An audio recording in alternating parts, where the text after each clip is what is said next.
Долговите што Јане Миланов, сегашен наставник, а некогашен директор на СОУ Колен Ехтенин, 2 дена ги чита на телевизија, се наследени меѓу другото и од него, му кажа денес актуелниот директор на бившиот. Немало училишта, нема училишта и нема да има училишта кои не долгуваат по разни основи. Сето тоа се должи на годишната, односно фискалната година со учебната година.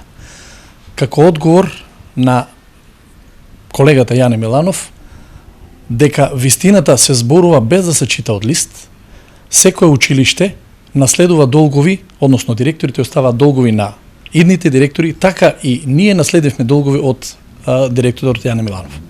Реакцијата на Крстовски доаѓа откако претходно училиштето со кое тој раководи беше споменато за долг од близу 300.000 евра, направен за неплатена нафта и училишен превоз. Тогаш СДСМ изрази и сомневање дека со ваков долг училиштето ќе може нормално да работи. Од друга страна, Крстовски денес излезе со следниот одговор.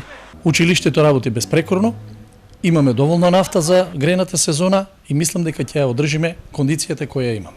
Долговите на училиштата се тема на меѓусебни препукувања меѓу општинската опозиција и власт веќе извесен период. Ваквата активност и на едните и на другите се појасно става на знаење дека до изборите нема уште многу.